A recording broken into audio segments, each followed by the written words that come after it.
अस्सलाम वालेकुम।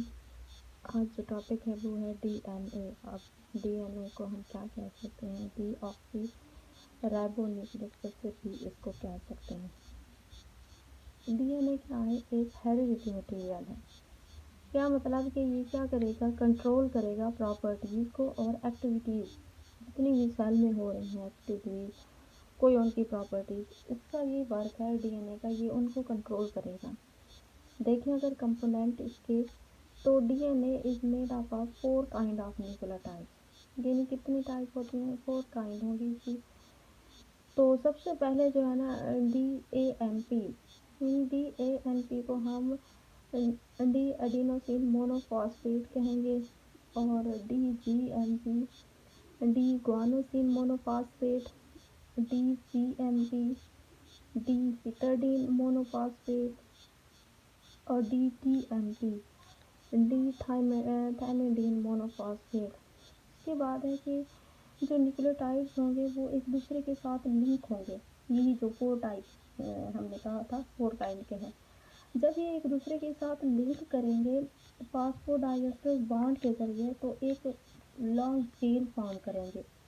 वो लॉन्ग चेन क्या कहलाएगी? वो लॉन्ग चेन कहलाएगी पॉलीन्यूक्लियोटाइड चेन। अब इस चेन की क्या है? स्पेसिफिक इनकी सीक्वेंस होगी।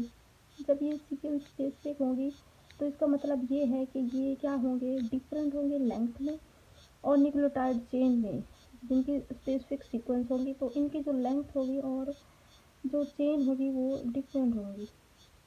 डाई न्यूक्लियोटाइड का क्या मतलब है?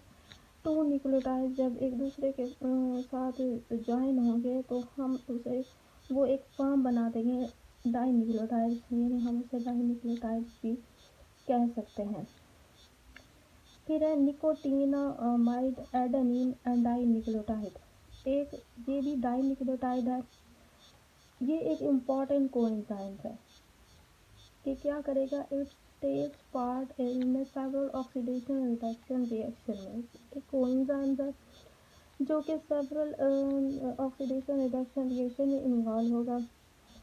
ट्राई न्यूक्लियोटाइड्स की अगर हम बात करें, वो न्यूक्लियोटाइड्स जिसमें 3 जो है ना इनके अंदर न्यूक्लियोटाइड्स अरेंज होंगे। ठीक है, 3 न्यूक्लियोटाइड्स अरेंज होंगे तो हम उसे ट्राई न्यूक्लियोटाइड्स कहेंगे। और पॉली न्यूक्लियोटाइड एक ऐसा प्रोसेस जिसमें मैनी न्यूक्लियोटाइड्स इन्वॉल्व हैं। तो डिफरेंट साइंटिस्ट ने डिफरेंट डिस्कवरीज की, डिफरेंट इन्होंने आइडियाज़ दिए। सबसे पहले जो अर्विन चार्गाफ ने, इसने जो है ना रेशियो दी थी डेटा की, provide data about the ratio of different basis of the DNA. क्या कहा था? इसने कहा था कि जो एडेनिन है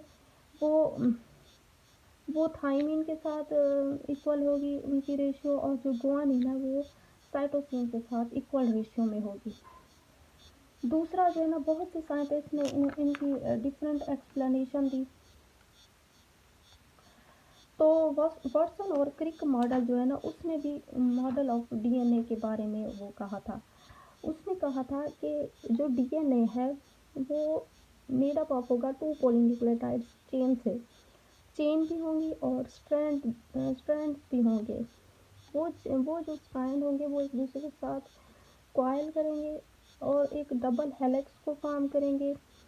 अब ये जो कॉइलिंग ऑफ 2 स्ट्रैंड वो अपोजिट होंगे, एक दूसरे के एंटी पैरेलल होंगे टू ईच अदर।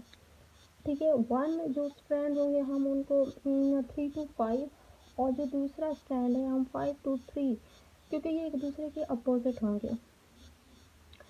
ये जो 2 स्ट्रैंड होंगे ये अटैच होंगे वीक हाइड्रोजन बॉन्ड के जरिए।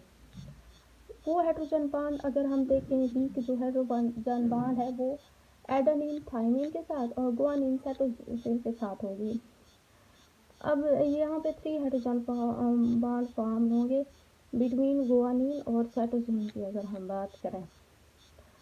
एडेनिन ऑलवेज अपोजिट होती है, यानी एडेनिन की अगर हम बात करें, जो इन्होंने वो किया था, मॉडल दिया था कि एडेनिन ऑलवेज अपोज होगी थाइमिन के साथ और गुआनिन साइटोसिन के साथ अपोजिट होगी। अब ये जो 2 स्ट्रैंड होंगे ये एक दूसरे के साथ कॉइल करेंगे। या उसके बाद है अगर हम देखें कि अमाउंट कितनी होगी डीएनए की डिफरेंट स्पीशीज़ के अंदर, तो amount of DNA depend on the number of chromosomes, यानी उनके जो नंबर क्रोमोसोम्स के होंगे उसी के ऊपर ये डिपेंड करेंगे।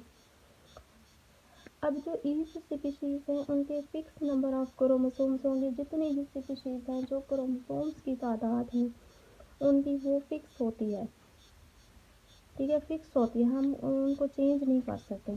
So the amount of DNA is also fixed. जिस तरह से क्रोमोसोम्स की तादाद फिक्स होती है उसी तरह से डीएनए भी फिक्स होंगे। जितनी भी स्पीशीज होगी तो इसका पर्टिकुलर स्पीशीज, जैसे अगर हम जर्म सेल की बात करें, sperm and ova contain 1/2 the amount of the somatic cell body cell. इसकी इम्पोर्टेंस अगर हम देखें, importance of DNA information for structure and functional of the cell are stored in DNA, यानी जो इंफॉर्मेशन होगी स्ट्रक्चर की और उसके फंक्शन की वो डीएनए के अंदर स्टोर्ड होगी।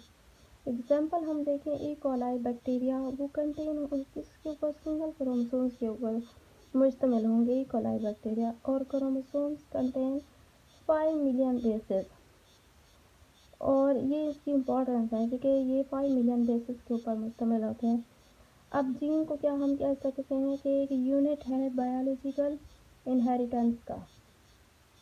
तो इंफॉर्मेशन वो करेंगे, इसकी सबसे पहली जो इम्पोर्टेंस ये है कि इंफॉर्मेशन है स्ट्रक्चर और फंक्शन के लिए आपका सेल जो कि डीएनए में स्टोर होगी, और उसकी हम एग्जांपल यही देते हैं कि कंटेन होंगे इकोलाई सिंगल क्रोमोसोम्स के अंदर।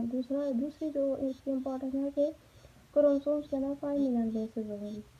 तीसरी यही है कि unit of gene is a unit of biological inheritance. I hope so you will understand from my videos, from my lecture